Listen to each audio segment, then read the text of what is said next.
Imagine a year where this episode is brought to you by Brands. Brands. Come get your brands today. Brands are the best. Whoa, I love Brands. What year are they from, Sandro? The year is 2001.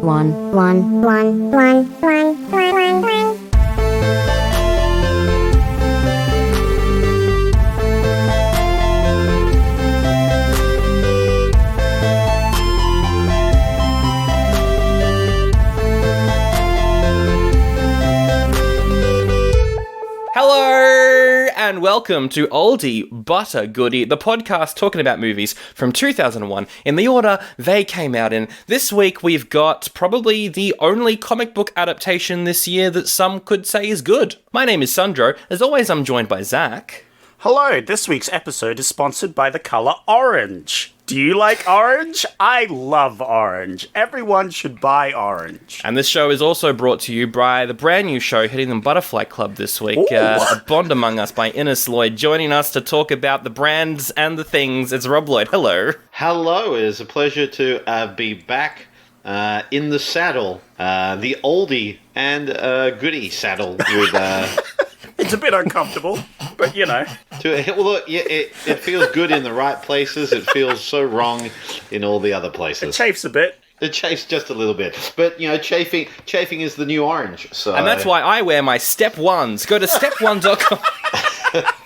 Not sponsored. Yeah, there's no sponsoring in this episode. Not by orange, the greatest colour to come to you. Now, Rob, you're here, well, because of your comedy show that is in the Melbourne International Comedy Festival, but also because for the longest time that I've known you, you know, I've always been a big fan of Archie Comics, and you've always said, well, have you seen Josie and the Pussycats? And I've always said, no, I haven't.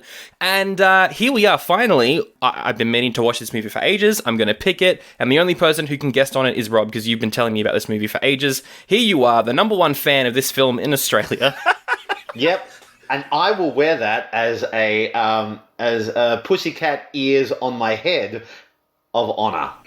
I remember going to see this at the actual cinema when it came out, in 2001. You went outside? I went outside into the sun and then went into another darkened room to sit there and see the absolute chemistry of Rachael Leigh Cook, Tara Reid and Rosario Dawson, you know, rocking it up with that pop, early noughties, punky sound.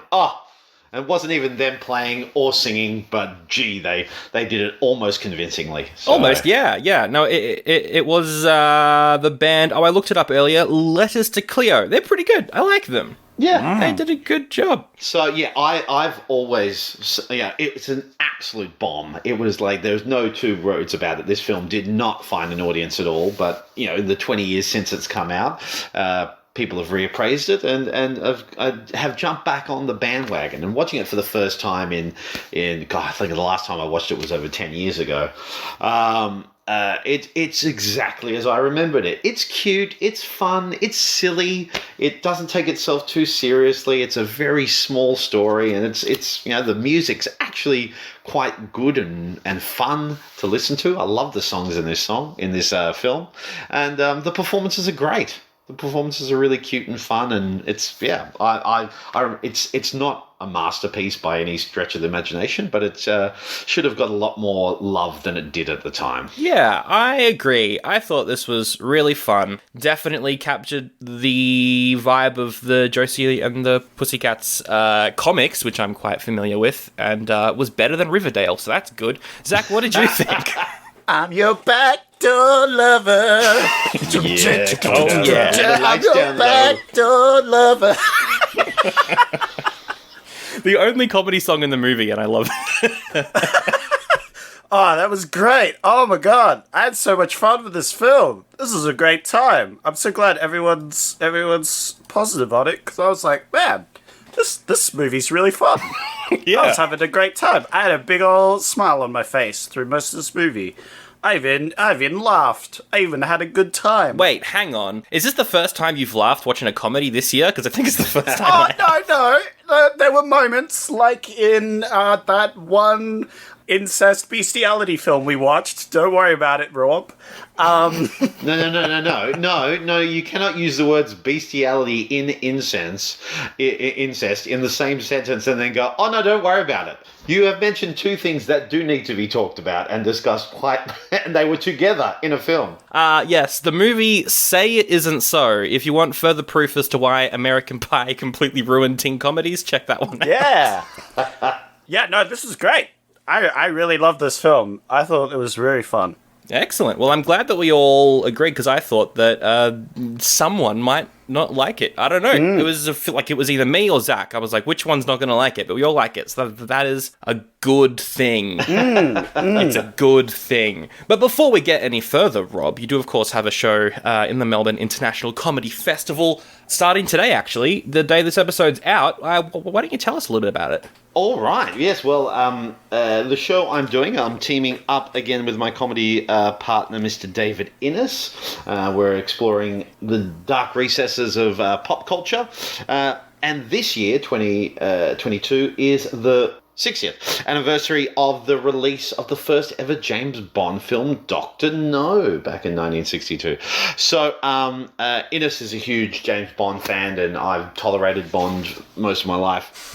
And so what we decided to do was to do a bit of a comedy tribute to Mr. James Bond, but there's been, James Bond has been parodied so much so he almost, and they parody themselves so much in a lot of their films, so it's very hard to find that new way of doing it. So we've decided on going from the point of view of the henchman.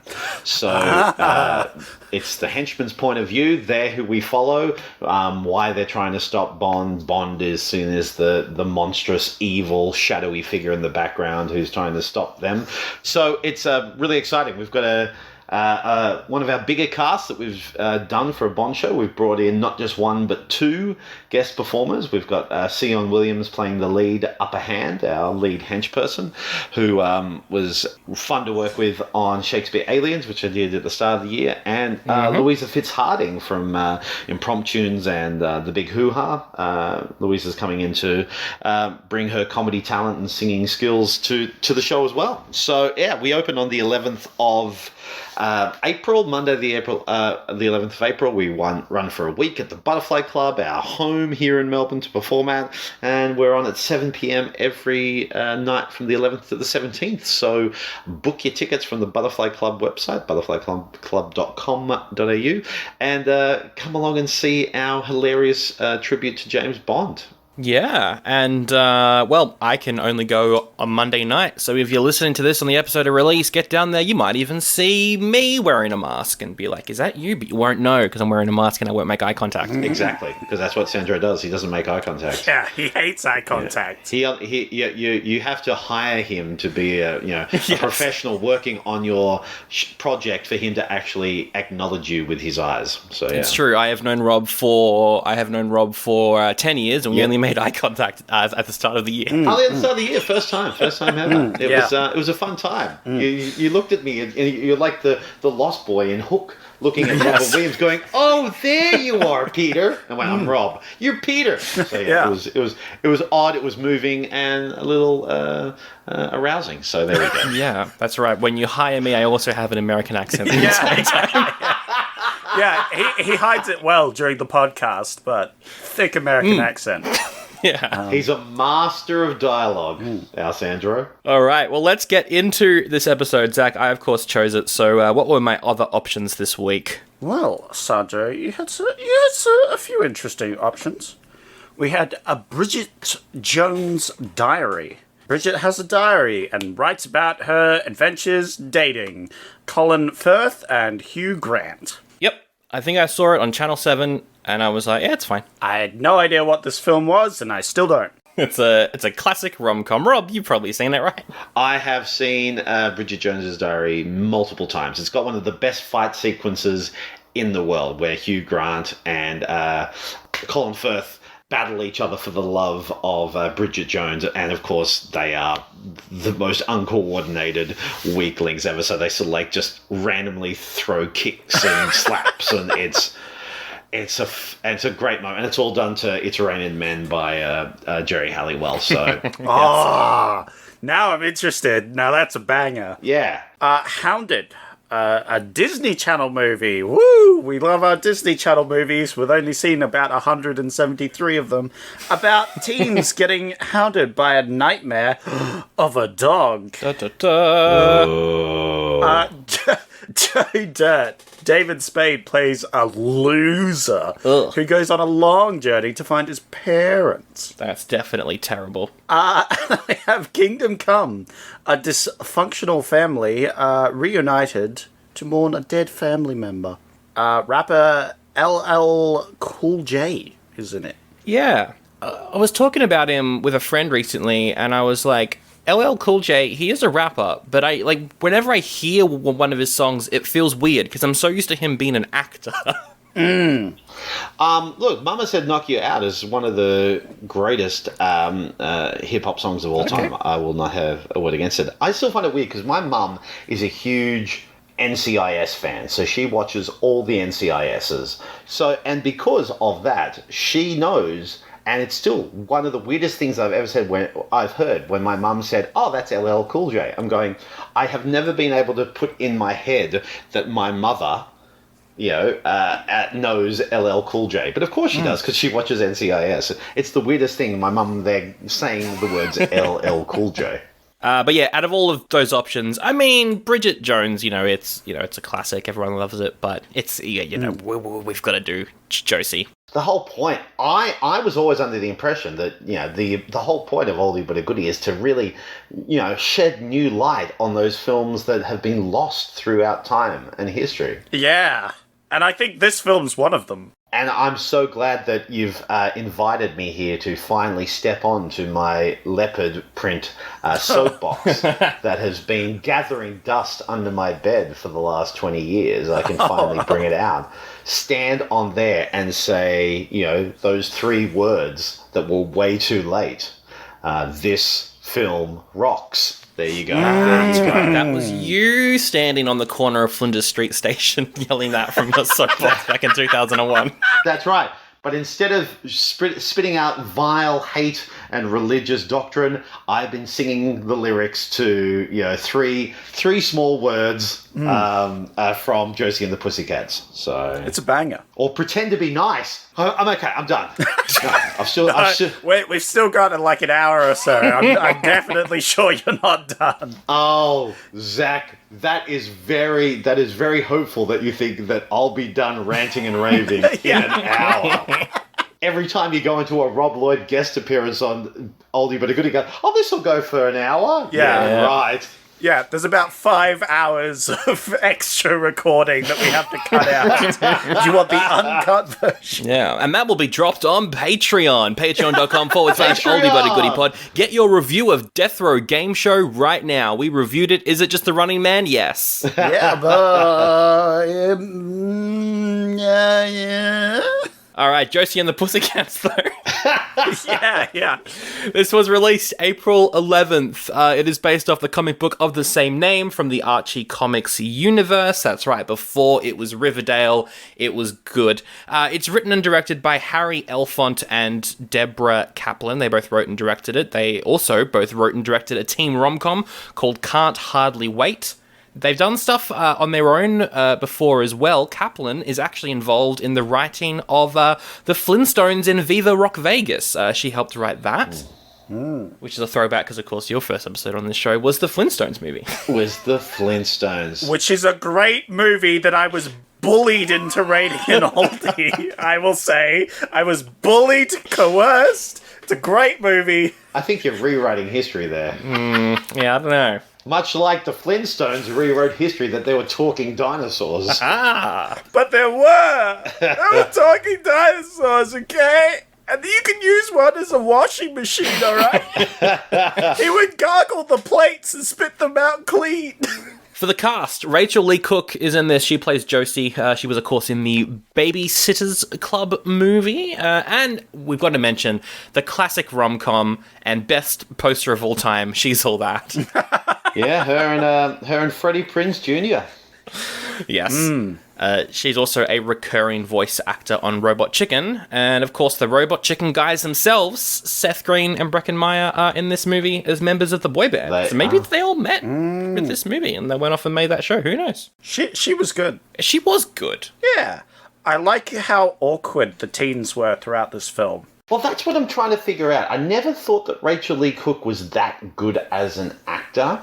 And watching it again, I'm there going, yeah, she's got a certain awkward type of tone and delivery. And it's not like you see her up against Rosario Dawson, who is just a superstar. Oh, yeah. So you're there watching Rosario Dawson going, she is just acting the pants off pretty much everyone in this film, and she's just really low-key, and she hits the comedy and hits the tone really right. But yeah, I'm still not sure about Rachael Leigh Cook, and so she's got that whole awkward, cute, little charmy thing that she does quite well, but it's a very small sort of like she swims within her lane, and her lane is very, very small, I believe. Yeah. I liked the awkwardness of the teens because it made it feel like more realistic that they were just kind of awkward teens, you know, just growing up, you know. There's a beautiful naivety to this film, which I still dig. I still like as a nearly 44-year-old man who's very cynical and critical, and and my soul died many, many decades ago. To sit down and watch this happen, to see Tara Reid just be absolutely adorable before she got completely fucked up by the horrible industry that is Hollywood.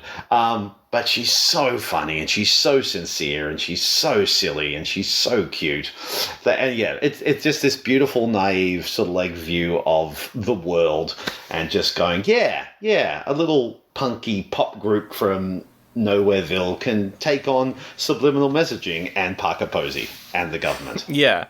Now, this is where we get to... because Tara Reid is in this from American Pie and the Sharknado franchise. She plays Melody, the drummer. I didn't like her. I didn't... I don't find... But if you're happy and you know it, clap your hands, Sandra. I think it's just... I don't know. I don't know. I think it's just I don't like the shtick. I love the shit. Boo! Maybe I'm boring. Boo, Sandra. Boo. Boo! Any moment where she sort of like gets so excited about having a bake sale, I'm in. I'm in. Where she goes, we'll raise the money and have a bake sale. Yes. Yay! There we go. Tara Reid can do no wrong. I love it. I love it so much. At this time, Tara Reid, 2001 Tara Reid can do no wrong. Although I do like her in Sharknado. I think her character journey in those films is great. Yeah, she sounds like she'd be good. And then, of course, Rosario Dawson is in this from Clerks 2, Sin City, Death Proof, Daredevil, Ahsoka. She's Ahsoka in Star Wars. She was just in a video game called Dying Light 2, which she's really good in. I mean, look, she's incredible. I didn't know she was Ahsoka. Outside of the trio, though, you've also got Alan Cumming as Wyatt. Yeah! We just saw him 2 weeks ago in Spy Kids. He's doing so many things this year. Oh my god, he's so good! Why wasn't he Willy Wonka? God damn it! We talked about this last time, but oh my god, it would just be the perfect Willy Wonka! And this is around about the time he became that sort of like that new darling of the outsider darling of the American scene, because he's coming from the UK, and he was the longest serving MC in Cabaret, so he sort of like took the place of Joel Grey, and he did multiple iterations of Cabaret on Broadway, and then they brought it back a couple of years ago, and he came back to the role, and he had to be incredibly fit and healthy for it, so he had to sort himself out. And so he, at that point, because he'd also done or he was about to do a Romeo and Michelle's high school reunion, and he got his big break in GoldenEye, obviously, as Boris Grushenko, who's invincible. And then he did, he was around for a few years with, the Spy Kids sequels, Garfield, and then I think Son of the Mask was kind of the end of him being in the public eye. Yeah, his big highlight was, of course, playing Nightcrawler in X-Men 2. The one of the best X-Men movies ever made. Yeah, I will say about Alan Cumming, he has this great, very specific awkwardness he does, which is that he doesn't understand human interaction sometimes. Yeah. Like he doesn't quite get the concept, so he tries human interaction, but he just kind of fails at it. But he hits all the beats, but he hits them wrong. So he's also confused at how he failed because he thought he did it right. And that is very, like, Willy Wonka-y to me, which is, whenever he does something like that, I think, oh, he would be a good Willy Wonka. Yeah. He just hits that, professional level of performance type stuff that you can know that he can do all genres, because he just hits punchlines so well. Like, one of my favorite ones is when they get at the start, when he decides, okay, well, de jure are finding out about the subliminal messages. And so he goes to the pilot and goes through the Chevy to the levee. And he goes, awesome! And then with the grunge girl, and he goes, smells like Teen Spirit. Yeah. And later on, that ridiculous moment that could only be done in something of this type of comedy, when Josie's there going, oh, Alan M was meant to meet me here. He goes, oh, yes, well, he cancelled. Oh, did he leave a message? Wait 1 second. Yes, he left a message down there. Oh, will you say this thing as well? Wait 1 second. Yes, he did that as well. And then she goes, well, what about that? I go, I'm trying to run a studio here. Yeah, it's good.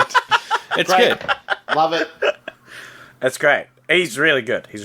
And of course, he brought that to Doctor Who in an episode, which was great. Unfortunately, it was the Witchfinders, but he was good in it. So. Witchfinders is good. I like the Witchfinders. Mud. Staying out of politics. Sorry, Sandra just turned into Arnold Schwarzenegger then. So I think Cumming's a superstar in this film. He just knocks it out of the park. He knows all how to get that delivery, beat the sass. Yeah, great. Oh, speaking of knocking things out of the park, Parker Posey is in this from mockumentaries Lost in Space. She's great, obviously. She's good. Oh, well, she's a bit of a contentious one. There are people who either love the Parker or detest the Parker. I like her in a lot of what I've seen her in. I don't think I've ever although when she did show up for the first time in this movie, I went, is that Elizabeth Banks? Because they look very similar, but no, she's good. Yeah, she's particularly annoying in this, and so she plays up the annoyance of her character quite well. Also, I was going to bring this up later, but Zach, another connection to Spy Kids is that the big twist is that her character has a lisp. Yep. Now, Alan Cummings works for her. In the movie Spy Kids, Alan Cummings is making an army of robots for a man called Mr. Lisp. Oh my god! It's all a conspiracy. It's the Illuminati. All right, this film has 52% on Rotten Tomatoes. Critics were quite split at the time, not feeling like it was a great adaptation of the Hanna-Barbera cartoon, which I guess is what they were expecting. But some, praised all the actors, which is good. It's got a 52% audience score as well, exactly the same. 5.5 out of 10 on IMDb. Audiences at the time gave it a B on Cinema Score, though, so a little bit more positive than I think what the retrospective kind of ratings are. Yeah. With that all in mind, according to Box Office Mojo, this cost somewhere between $22 and $39 million. I think it's so vague because is the product placement real? Why wouldn't you make it real, though? That's the thing. I thought this was a brilliant way to get money from all the corporations, shoehorning it in and being like, yeah, we live in a capitalist world. Look at it. Yeah. See, we made all these jokes. Yeah, and that's the thing. Like, they have all the stuff in there, and they're clearly bagging out. But it's not there being positive at all. It's there going. It's not like it's not like hardcore conspiracy threats and all this type of stuff. It's all done with a jovial sense. But there is that sense of corporations taking over the youth of the world is shit, and it should be fought by cute punk groups from the early noughties. Yeah. With Cardias. I feel like, especially like McDonald's and Target, they probably paid for that. Oh yeah. But I do want to know what the meeting was like when they were told what the product placement would be like. Oh, I do see it. Macca's was such, even at that time and now, is just such a powerhouse. The movie guys come and go, we want to use you guys, but we want to say that corporations are bad and all this type of stuff in a fun way, and they go, oh, Oh, isn't that sweet? Oh, that's so cute. Yeah, you go ahead. You product placing your movie about how bad capitalism. You go get him, Tiger. You go make your little movie. And we can't hear you over all the money that we're making. Yes. What? Sorry, I just got buried in a bucket load of cash. I can't. You need to speak up. And now I've got the image of Heath Ledger's the Joker falling down a pile of money, but he's dressed as Ronald McDonald. I love that line. Part of the subliminal message is Heath Ledger's the next Matt Damon. But yes, somewhere between $22 and $39 million is the budget. What do you think it made? Obviously, it did bomb, but how much did it bomb? What do you think it made, Rob? I think it made about 20 million. Oh, damn it. That was exactly what I was going to say. Oh, no. I'm going to say it made 19. No. The question is, do I go higher or lower? Probably lower, right? Because it's a bomb. Yeah, I'll say 19.5 million. That's low. Oh, the education system failed, you say. This movie made just under 15 million, which in 2001 that is still quite a bomb. That is unfortunate. But before we move on to the plot, there is in fact a tagline for this movie. It's written on the posters, and you've either got to give it a thumb up or a thumb down. The tagline is "Here, kitty, kitty, kitty." Down, so down, thumbs down. It's quite terrible. I hate it. Why would you say that to me? I have nothing more to add, I think. Yeah, wow. Okay. I'm going to give it a shaky thumbs down. Hey, all you guys, gals, and non-binary pals. I'm Nick. And I'm Maddie, and we're the hosts of WTF is Happening, Australia's #1 pop culture podcast, as voted by our mums. We're here to be your weekly 60-minute pop culture catch-up. You can expect stories from our personal lives that basically guarantee we'll never get a date. Legendary guest interviews where we find out which cultural moments shaped their lives. And honestly, just a touch of, chaotic, frantic energy. Now, as soon as you're done with the iconic podcast you're listening to right now... go and listen and subscribe to us. Agreed. Cute. All right, the movie opens with the only comedy song in the movie, which is the song for the boy band du jour. They sing Backdoor Lover. Wow, I wonder what that's a euphemism for. The lyrics are great. It's such a good song. It sounds just like a Backstreet Boys track. Yeah. And it's shot like Backstreet Boys, opening. Yeah. It's all that widescreen type of shots with this the curving in of images on the side, and they're coming out of the airport with all the fans. You've got that fishbowl lens sort of thing happening. Yeah. Oh, it's great. It's great. Yeah, they use that quite a lot. Not to the extent of the Beastie Boys level, but they did use it quite a bit. Yeah. Oh, it was great though. I'll say the tracks throughout, I kind of enjoyed all of them. Oh, they're pretty good. Great. They're good. Yeah. There were some great tracks, especially Backdoor Lover. It's top 10 now. We see the boy band afterwards in the plane. There's clearly some tension between them all. Yeah, and that's the It Boys at the time. It's that clear line of you've got Donald Faison from Scrubs, you've got Seth Green, you've got Breckin Meyer, and then you've got random guy as Les. Yeah. And you're there going, why is he there? So, well, maybe there'll be other appearances by du jour, but they could only afford the 3 name actors for one day of shooting. For one day, yes. Yeah. Yes. But yeah, it's a funny scene, and you can see they're allowed to have a bit of improvisational leeway there. I particularly love that the pet monkey is called Dr. Zaius. Yeah, it's good. It's good. I liked their sort of back and forth, and then White has to come in, and he's like, all right, break this up. We're going to be best friends again, We're going to get you a new face. We're going to get you a new face as well. What causes him to ditch them, though, again? They found the subliminal messages in the back end of their songs. Oh, right, yeah, that's right. They do find it's like, oh, that's weird. Can you hear this backing thing? Yeah, that's right. Gee, I have no idea what that is. Throw the Chevy to the level. It's great. And then, he and the private jet pilot, they jump out of the jet, and maybe it crashes, who knows? We don't know yet.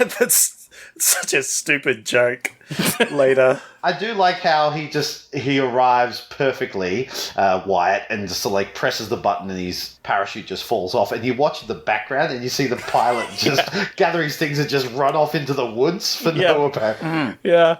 That's quite an impressive shot because you see the plane as well, and it looked pretty good. I mean, this is, Air Force One was close-ish to this. So. Yeah, well, it was a little CGI.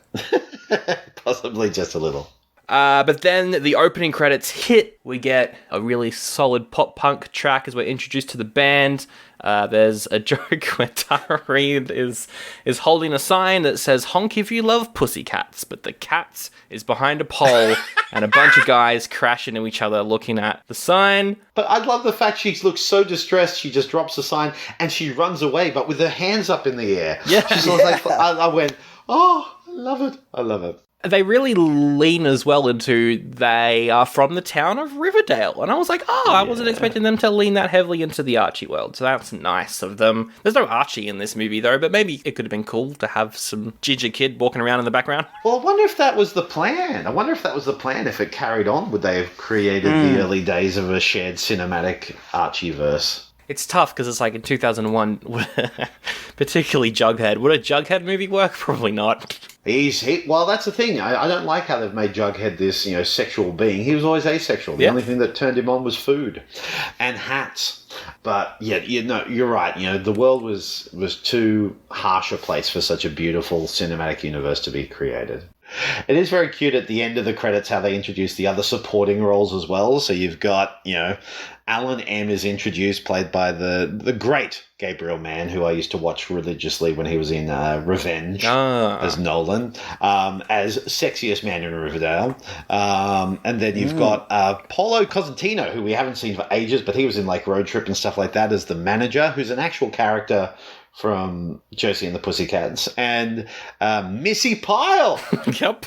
The great Missy Pyle slumming it in Josie and the Pussycats. From Galaxy Quest. From Galaxy Quest, from Willy Wonka and the Chocolate Factory, the Tim Burton version. There you go, another Tim Burton Willy Wonka reference for you there, Zach. You know what? Alan Cumming would actually... Yeah, there is that line when I think it is Missy Pyle's character. She's like, "Why am I here on this private jet?" Oh, it's because I was a bigger character in the comics or something. Yeah, that's what Alexander says that. Why are you here? He goes, "Because I was in the comic books." What? Nothing. Yep. yeah, that was great. I was like, that's a funny joke. Yeah, it's good fun. I like how after all this opening, you cut back and we see that they've just been performing in a bowling alley for $20, but they had to hire shoes, which all cost $5 each. So they only paid $5 or whatever in this bowling alley gig. That's a good opening. That was good. And the bowling alley is like sponsored by 7-Eleven or something. Oh yeah, I wrote down, and I feel very foolish for writing down. I'm like, there's a lot of subliminal messaging in the background there. There's a few things there, and I feel like a fool now. For the movie was playing me for a fool. There you go. Because I wrote it down. I'm like, oh, that's a lot of subliminal messaging there. Like, they have this heartfelt moment where they're like, don't worry, we'll be friends forever, we're gonna be this band, we're best friends, we're gonna go far, that sort of thing. And in the background, there's a big Coca-Cola, sign. I wrote down, it's really going hard in subliminal messaging. I wrote that down in my notes. That's funny. So they see on TV that the band du jour has disappeared. We get a quote from the news presenter saying their label has yet to release a statement, but they have released a commemorative box set. Yeah. Which, I mean, that was happening like in the 80s, 90s, early 2000s, but recently that has been like labels have been pushing the post releases so much harder. So that is another thing in the music industry that this movie predicts is how much labels push stuff like that now. Yeah, nowadays it wouldn't be a commemorative box set, it would be an NFT. Of the band. Yeah. So Alan Cumming is in Riverdale. That's where he landed after jumping out of the plane. And He goes to a record store to premiere a new single from De Jour, and we see it played, and everyone in the store suddenly wants to buy stuff. Nobody rocks the world like De Jour. It's good. Oh, yeah. It's good. It's great, because we see, like, a group of girls, they've just bought all this pink stuff. And they're like, wow, I love pink. Oh, pink's the new red, that sort of thing. And then the song plays, and they're like, oh my god, I need to buy orange stuff. That's right. Orange is the new pink. You know, and they immediately go back to purchasing. Yeah. And the guy says, I want to get some beer. And he goes, but you don't drink. He goes, but I think it's time to start. It's time to start. Yeah. And that's when the goth comes in and goes, I think that music sucks. He goes, wow, you're a free thinker, aren't you? He goes, smells like Teen Spirit. And then she gets... Who knows? Who knows what happens to her? No, she does show up. She does show up later on. Oh, okay. Yeah, we see her once more because they kidnap her. And then later on, we see her in the secret facility as one of their... With all the other tattooed, pierced, free thinkers. Right. Okay. Yes, that are now conforming. I was too busy trying to find all the product placement in the background of that scene to pay attention. And fair enough too. Alan Cumming, he almost runs right into a Josie and the band. And he's got this like clear album cover that he holds up over them and is like, they've got it. They've got the look. Just as the number one band in the world sign moves behind them, they've got smoke, they've got wind, they've got Meatloaf playing on the dashboard, light playing in the background. It's a great moment. That was so fantastic. That like everything coming together in that one scene. I was like, yes. So they are signed on the spot. They've got a couple questions, but it's their dream, so they go through with it. Oh, White quickly, quashes the thing. It's like, well, if I thought you guys were interested in joining this, giant record label, but I guess I was mistaken. I'll just leave. And they're like, no, wait. Manipulation 101 from Alan Cumming there. Right there. Yeah, I love a bit of manipulation. It's a good time. Oh. Oh, yeah, and there's the weird scene where they hop in the limo after they've signed, and there's like this silhouette of a man walking across That's right. the screen, but it's so obvious that that was kind of added after the fact. That's not an actual silhouette. It's just a guy in front of a green screen, and you just go, that is not done live at all. And I think that's meant to be the de jour guy, isn't it? It is Les. It is Les. Yes. It's interesting when they fly the plane into New York or the big city or wherever it is, and you could just see there's the massive golden arches that is almost the same size as the World Trade Center, and you've got all the advertising is building size, so it's the city is just filled with sponsorship. I found that. Yeah. That's a very cool image. Yeah. That's what I wrote in my notes. I'm like, it's the whole point is the subliminal messaging. Oh no, I'm an idiot. I'm a fool. I've been played. I liked them coming in and they have that sort of same argument that we saw at the start with the other band, but their friendship is too good, so White doesn't have to step in. So White's like, they're gonna be good, and he walks into the cockpit, and you see the private jet fly. He immediately starts to get out. He's like, oh shit, here we go again. Yeah. And he's like, no, don't worry. It's fine, Lex. Don't worry about it. False alarm. Yeah. And for those of you that don't know, the pilot, Lex, is one of the co-directors, Harry. I was just about to mention that. Yes. Oh, I didn't know that. Wow.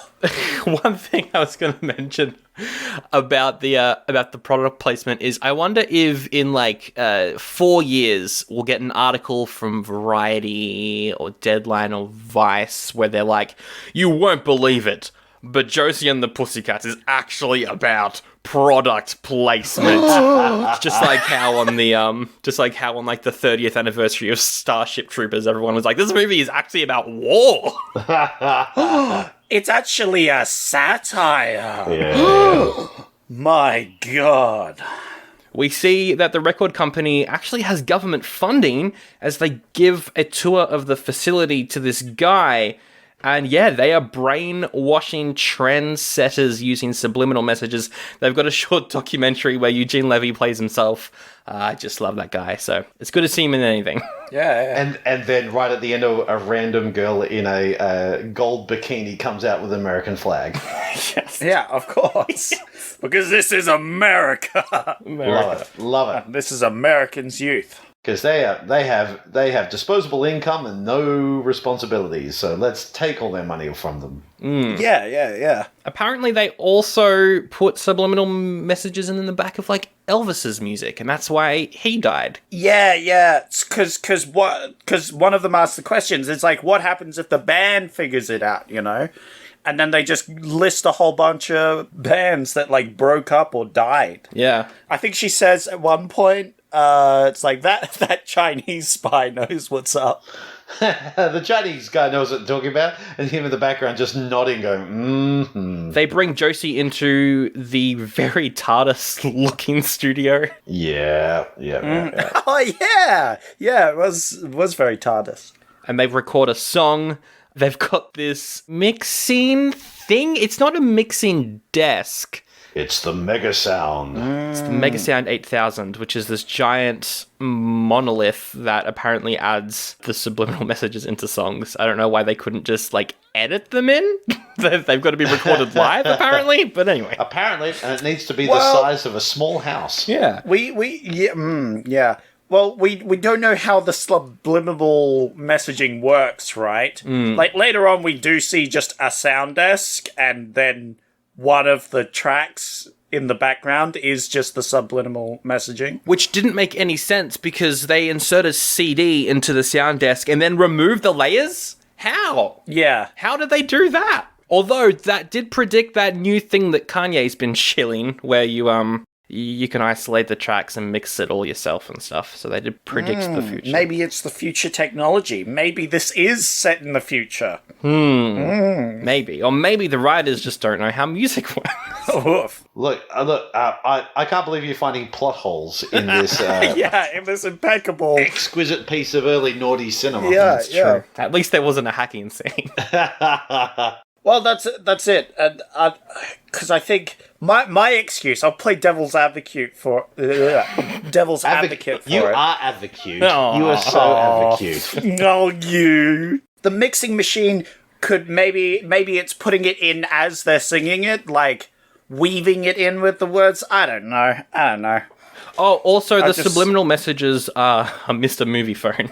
Yeah. Which I think was, in the early 2000s, you called up a number, right? And he would list all, like, the movie names and times and stuff, yeah. Yeah, everyone's like, oh, that's Mr. Movie Phone. It's like, yeah, he does the subliminal stuff. That's his thing. They record an album. It's a massive hit, #1 record within a week. Wow, that's crazy. It must be that their music is really good and not the fact that there might be subliminal messaging in it. Oh, no. It is a good song, though. It is a good song. Yeah, it's a banger. Yeah. And the film clip's great. I like them dancing around, and then we see the song go to the top of the charts. It was good. And they're at the top of the charts. They're like dancing around in the #1 position. Yeah, they're dancing on it. After a stretch limo goes past. This is the most 2000 film I've ever watched. It's crazy. It really is.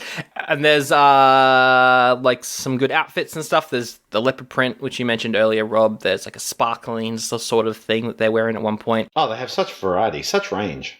I like that like slightly punky pop style that isn't completely pop music, but is in no way near punk.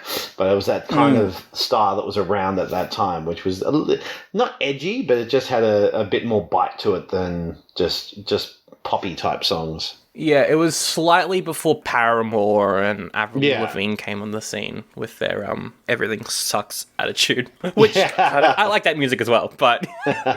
No, I definitely prefer Backdoor Love. Yes, you do. Oh, yeah, that song is jerking. I still don't know what that song means. What does that song mean? We'll figure it out. Well, it means they're creeping into the back door to hang out with you. Because they're a good boyfriend. Someone will unlock the mysteries of those lyrics one day, but today is not that day. Scientists in the future will study this song and go, what is the meaning behind this? Wait a minute. They throw a big ol' party for the band, except Rosario Dawson doesn't get an invite originally. Boo. It's a bit sus. Bit rude. Fiona and Wyatt realise that the three of them together are a solid unit. However, if they separate them, they don't have enough time to find another band. They can always replace Val and Melody, and that it's easier for them to make Josie their puppet if she is distanced from the other two. So Yeah, they changed the name of the band to Josie and the Pussycats. yeah. So they can't get rid of Josie because they changed the name of the band. And they're like, why did you change the name of the band? And it's like, no, all bands do way better if they have an and in them. You know? But yes, so it's to drive that wedge between them so that Josie could become their puppet and Val and Melody can be taken off to Total Request Live and be killed by Carson Daly. Carson Daly and some impressionist guy. Some random comedian who Aries Spears, who was best known for Mad TV. Oh, Mad TV. Okay. There you go. He has an unfortunate choice of impressions. Oh, yeah, he does a Cosby impression. Oh, that Yeah. I was sitting there going, maybe he doesn't. Maybe it's just my memory. Okay, they're doing Chris Rock. Okay, but that's shit. Okay, and then he goes into Cosby and went, oh no, he's there. It only lasts for a couple seconds, thankfully. But. Yeah. And Carson Daly, I mean, he's barely in this movie, but I've always found him annoying. He was pretty good in this scene. Well, he was dating Tara Reid at the time, so it was very silly watching a movie that is has a reference that is very specific to that time, and 20 years later you're going, oh yeah, they were a thing. Oh wow, okay. And then she knocks him off a high building with a cardboard cutout of Matt Damon. It's really great because they're having like a meet cute while he's trying to murder her, and then she's like, "Oh, we should absolutely date," and he's like, "Oh yeah, we should," and then she hits him. It's like I'd ever date you. Yeah, hits him with a cardboard cutout of Matt Damon. Yeah. Was this peak making fun of Matt Damon? I feel like it was, because Team America was like a year or two afterwards as well. So this was sort of like, this was when Matt Damon was still a big thing, and then around about Team America is when people went, oh no, we can make fun of Matt Damon now. Yeah, I feel like making fun of Matt Damon is just an internal thing, nowadays. Like, it never really died down. But that's why most of the movies that he's in, it's like he's not credited anymore. He just kind of shows up for like 10 minutes in Soderbergh's new movie, and you're like, what is Matt Damon doing in this film? Yeah, and in Thor Ragnarok.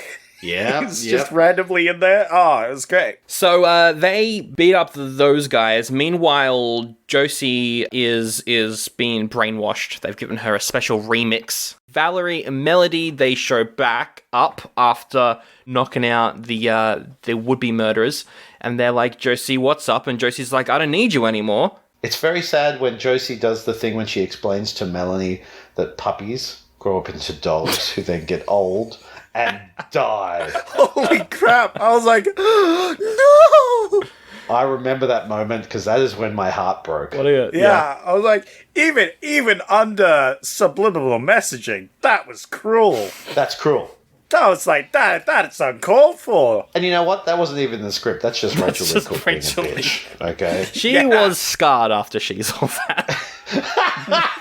I could never look at the puppy the same way again. No. It was too traumatizing. Too traumatizing. But the thing that gets Josie out of the brainwashing is she walks down the street and trips and the headphones fall off. Yeah. I don't know how effective the subliminal messaging is, if it only works while you're listening to it. Or maybe her will was so strong. Yeah, because there's this whole thing where she's like looking at all the advertisements as well. And she's like starting to hear it in the background. She's like, what I'm saying is she's Neo, and she's starting to believe. And by believe, I mean disbelieve all the advertising. And big shout out for a redundant form of technology, the Discman. Yeah. Oh, yeah! Yeah. Rock on Discmans. This is the most 2000 film that ever existed. Oh, it is so 2000. And Discman was so fucking hard. As if she could walk around like that, just holding a Discman and like not having it, horizontal. And you never go walking with it. You have to sit down on a space with it on your lap, perfectly straight, and you do not move at all. If you breathe,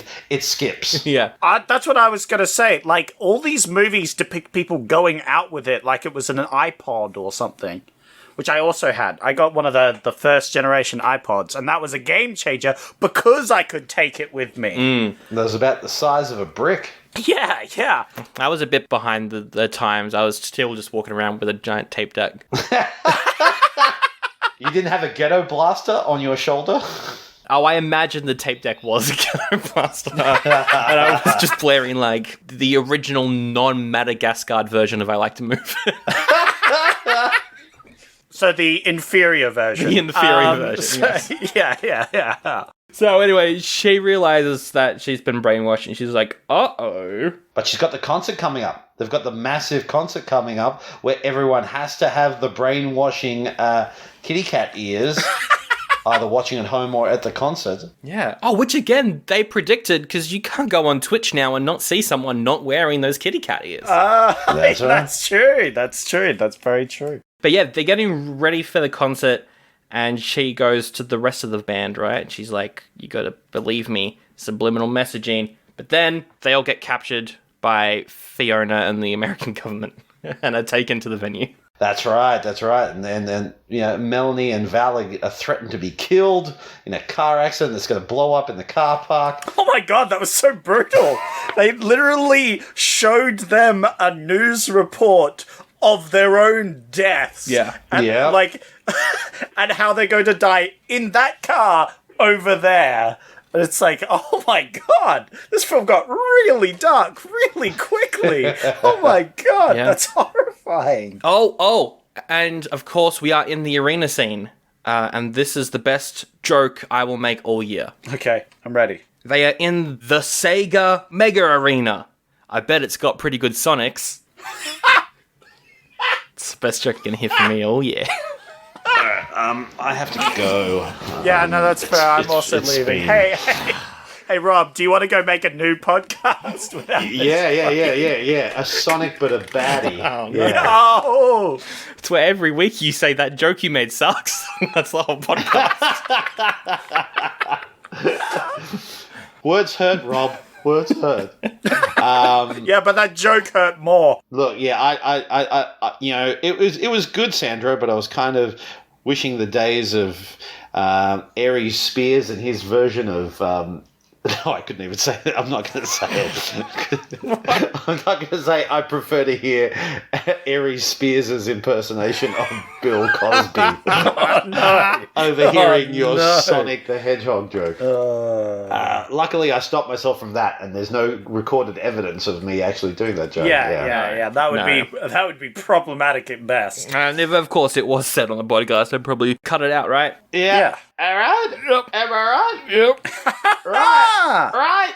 So just as Josie's about to go on stage and do the show by herself with her bandmates in a car that could blow up any second, De Jure burst in the room. Oh, it's De Jure! Well, at least Les and some random actors just done up in a lot of fake bandages. Yeah, fake bandages and neck braces and all that. It's great. I love this scene. I love the De Jure coming back. I was like, yeah, I love De Jure. You know, I'm all about De Jure. And I do love the gag that they crash land the plane at the car park of a Metallica concert.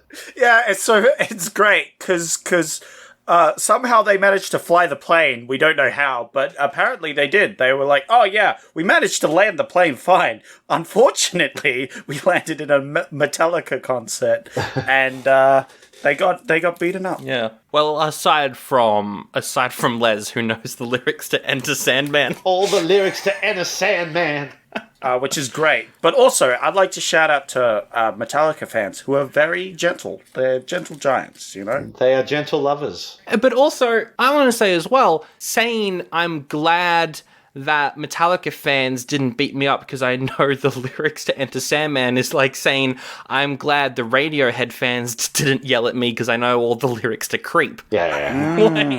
It's also a case of, it very much smacks of people going, I know one Metallica song. Oh, yes. Yeah.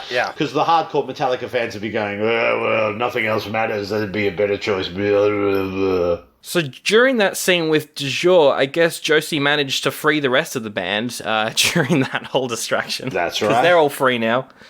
And we get a big old fight scene. I think actually Rosario Dawson gets the line where she's like, Wyatt, you messed with the wrong pussy. That's right, she did. Yeah! And she goes full wrestling, sort of like throw him up against the ropes, and Rosario Dawson does the whole clothesline. It's freaking great. And Yeah. Tara Reid does some the director's going, okay, how are we going to cover up Mel being a kung fu martial artist when Tara Reid has no coordination whatsoever? We'll shoot it from many different angles and cut it really quickly together. We get a Matt Damon Bourne Identity action sequence. Yeah, I love quick cuts that make me nauseous.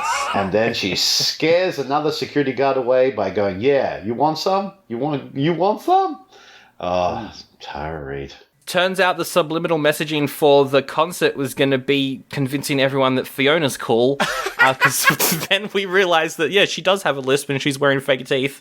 And she has no friends. And Alan Cumming is an albino and has got a beer gut and has no hair. Yeah. What a weird fucking ending. And then the government come in and arrest them and take them away and let them take the fall. And then he goes, well, we realise music isn't the way to go. It's all in movies now. They weren't able to predict the streaming revolution that was over 15 years in the future. Yeah. Yeah. Yeah. Oh, no, that was great, because the FBI agent we saw earlier in the film that was all about it is like, yeah, arrest them for daring to try and corrupting America's youth. which was great. I love that. Yeah. This ending has to be one of the most bizarre yet fantastic endings I've ever seen. It's a pretty good ending. And then they get up and they sing a song and then, yeah.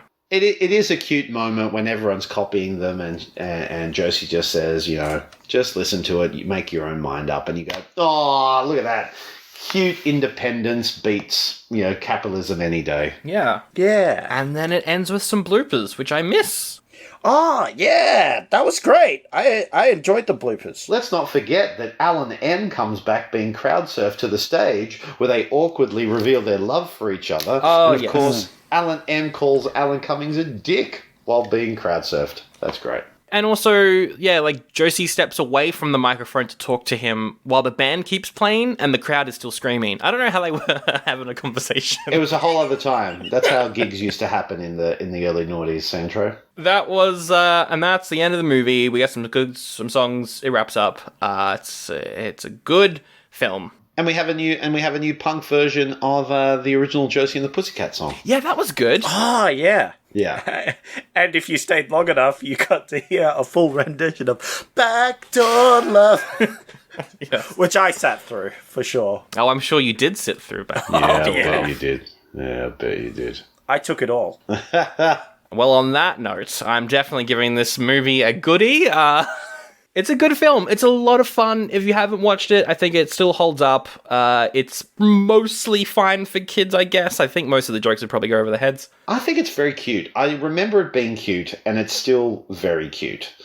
I love the naivety to it and the pureness of its message. Like this message of just go, make your own choices. Don't be so caught up in consumerism and just like make your own mind up is still a cute little image that is still in there. Yeah. Despite the fact they've got, monster support from Sega and Macca's and all that type of stuff. But that enduring little cute message of, make your own mind up, play your own music. Don't, go to the beat of your own drum is still quite relevant and cute. It's good, yeah.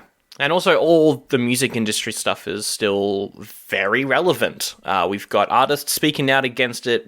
I mean, Charli XCX just released her Sellout album, and the whole point of that album was to make fun of the label industry, and it worked. It's number one in Australia, so it's still very relevant, all that stuff as well. Well, yeah, I mean, like, quite recently on Last Week Tonight by John Oliver, he did a whole thing about Ticketmaster and how, like, everyone hates Ticketmaster, but everyone has to use them. Is because they've bought up the industry and all the major venues. So if you're a big artist and you want to perform at a big stadium, you have to go through Ticketmaster. And if you try and go out on your own, Ticketmaster will then start. They can literally, like the mafia, go, well, we'll make you an offer you can't refuse.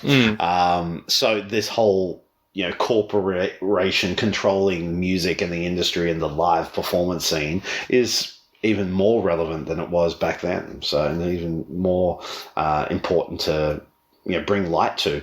So, Josie and the Pussycats, cute little film, but, important issues that still resonate today. Definitely, yeah. And would you say it's an oldie or a goodie? I mean, it's pretty obvious, I think, what we're all giving this. Oh, my God.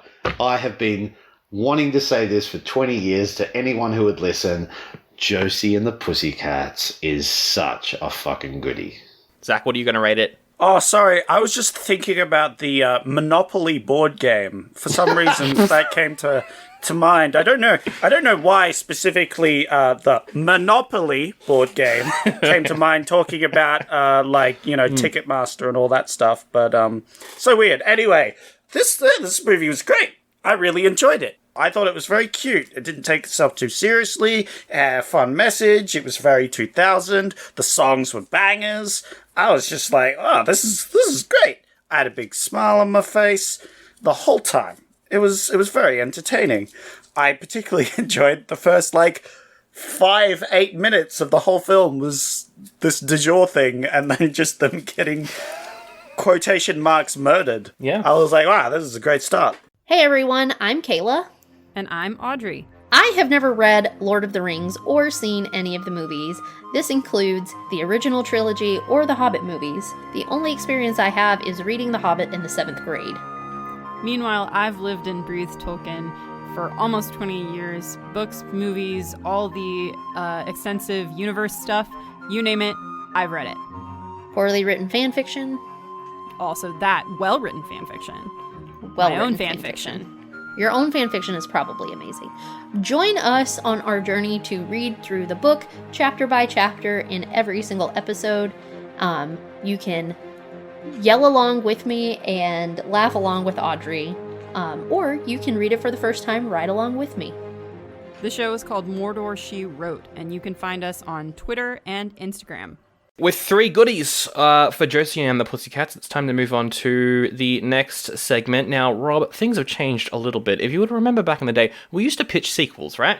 Oh, yes. Now, the thing is, though, sequels, they're so 90s. It's 2001 now. We don't care about sequels anymore. We care about crossovers. The biggest films of the early 2000s, Alien vs. Predator, Freddy vs. Jason, other ones.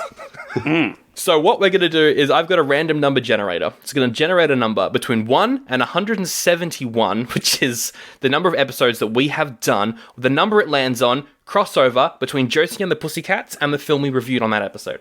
And normally this would be difficult for a guest, but you know every film that's ever existed. So there's actually, you might be better at this than we will be. Oh, wow. We've got a really recent movie, though, actually. Okay. Oh, wait, no, that was the year in review for 1987. I'm going to generate another number. Different number? Oh, of course it's this one. All right, Yeah. It's episode 155. Rob, Ooh. crossover between Josie and the Pussycats and Batteries Not Included. Hey! There you go. A movie that you really like. I'm on the fence, and Zach did not enjoy. Yeah, fair enough. It's, look, there's a reason why it's failed to reach an audience and faded into the background. But, Jessica Tandy and Hume Cronin together with cute little robots always works for me. All right, so do they go, they're international pop stars? Do they play on the planet where those tiny aliens are from? Oh, absolutely. Josie, Val, and Melanie find out that there's, a big corporation coming in to destroy the land and take the resources for their own gain. And of course, Melody is such an advocate for human rights and animal rights. She wants them to sort of be, conservationists and get in. Instead of Greenpeace, it's the intergalactic version of it, so it's Green Skin Peace or something like that. And so Yep. it becomes like Avatar with Josie and the Pussycats. So it's sort of like them working with the natives who are the robotic natives, and they sort of like sing songs, rock pop songs to bring down the corporation. I think there should be like an evil alien group, which is like an allegory for like the British coming in or something.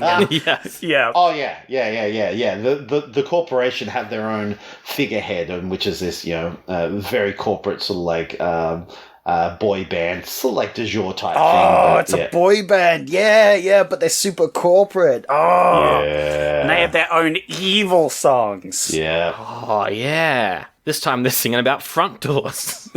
They sing about going in the front door. How could they? They completely flipped the script. I'm your front door lover. Front door lover. Look at that. Oh, and they're definitely bangers. Absolutely. I can't think of a title. Josie and the Battery Pack. I don't know. Josie and the Battery Packs. Yeah. The Battery Packs. Yeah, they have to form a new band to take down the evil boy band with all the tiny aliens who are really good at making synths. Love it. They incorporate some synths into their rock. They do that whole thing. I imagine that each of them makes a very specific note. Yes. And so we have like a music video scene where like they're flying around making the notes. At one point they pass by the drummer chick and she like drums on them and they each make their note when they're tapped. Classic. That's just one of the scenes in that. That's how I imagine it. It works. This thing writes itself. It works. There we go. Absolutely. All right, Zach, next one. All right, it is time for no one's favorite section of the show. It's time for rotten reviews. It's the part of the show where I go for some reviews and make it a bit of a game. You see, Rob and Sandro have to guess the score that these people rated them. But there's a twist at the moment because I have gotten 5 user reviews, from Rotten Tomatoes, but I have also inserted my own little review in this mix. Yes. If you get it correct, you get a bonus point. If you get it wrong, though, you get a negative point. Ooh, okay. Yeah, adds a bit of a twist, eh? Are we doing closest wins, or are we just doing you got to hit the nail on the head to get the point? We'll do closest wins. Cool. All the points. Let's do it. All right. Rob, do you remember this from last time? 0.5 to 5? Yeah, how could I forget this? Yeah, everyone's favorite segment.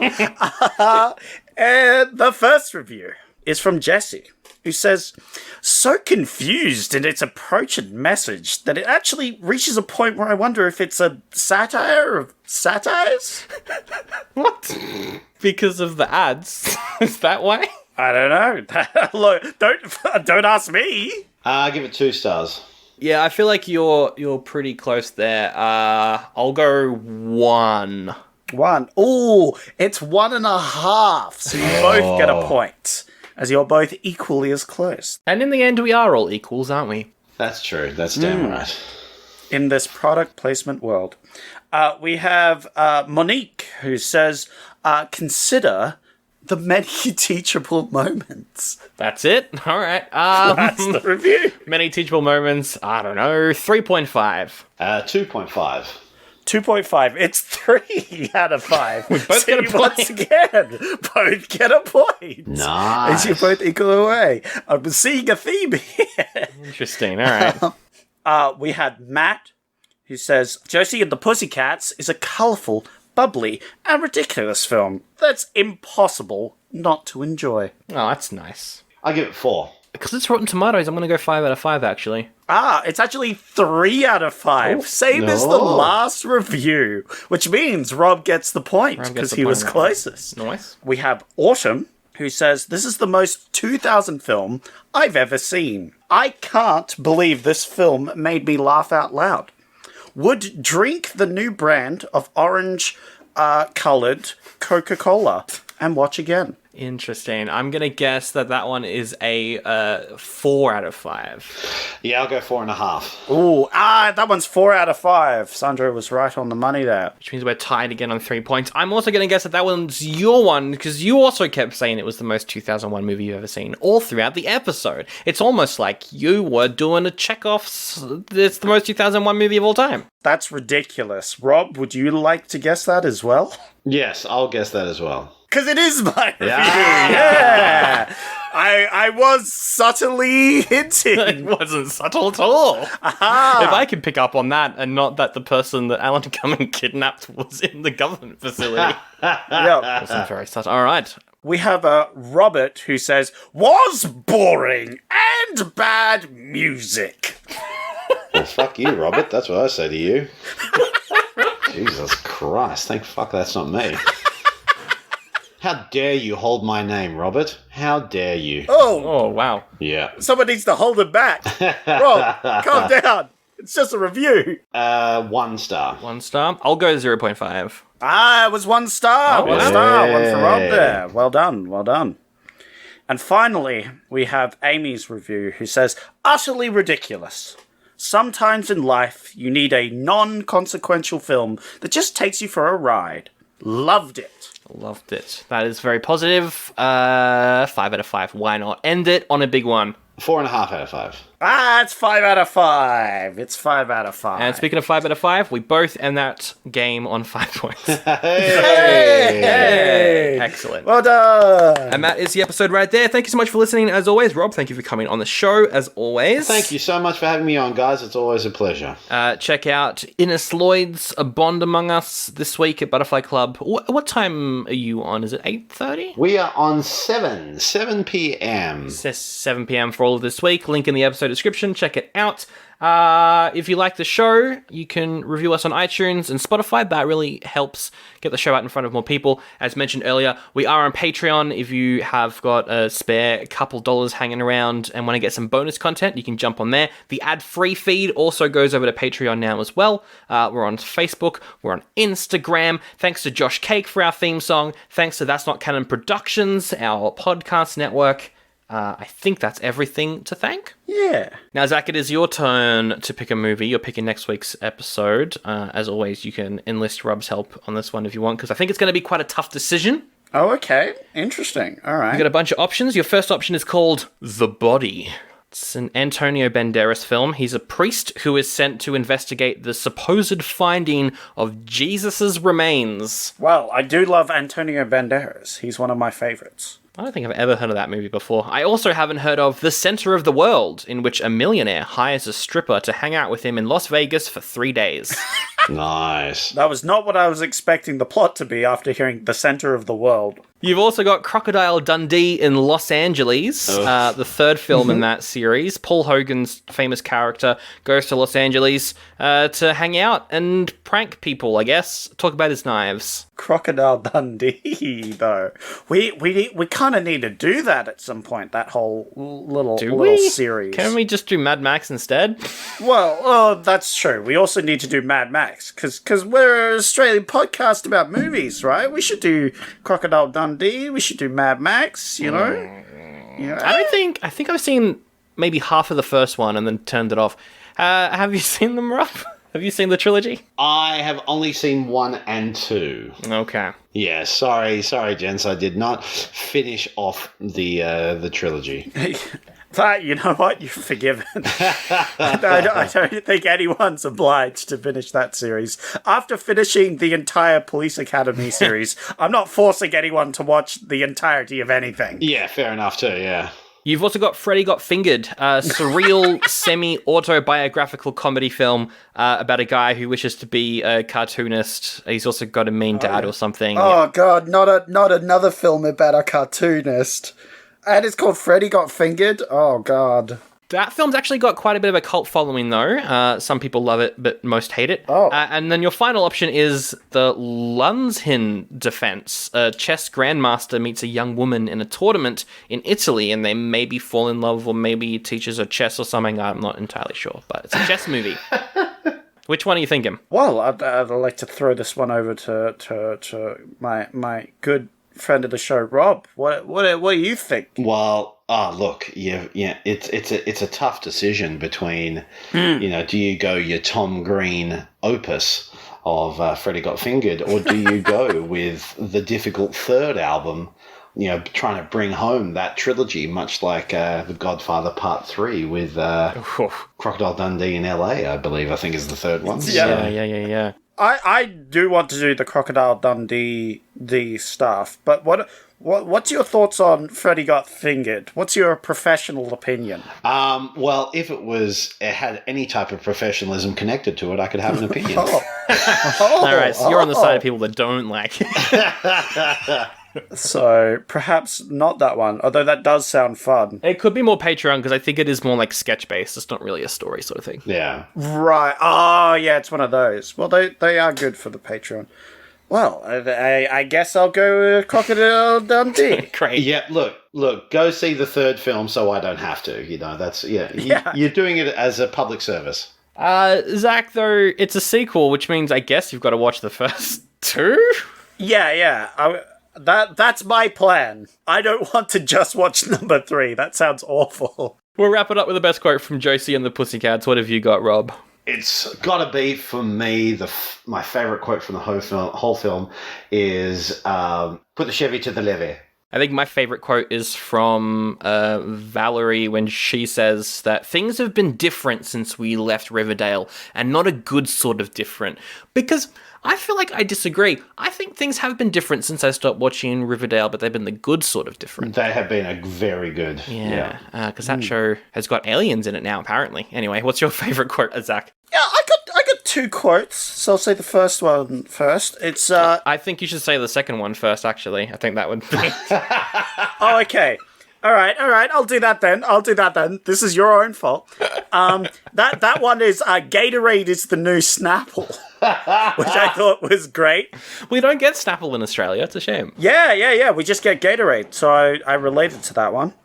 And the final quote is from the very start of the movie, and it's from a fangirl talking about du jour, which they say, I just want to touch them. I don't care which one. I don't care where. Don't care where. That's right. Great start. I'll just say, she sounds a bit like a backdoor lover. And that's the quote of the episode.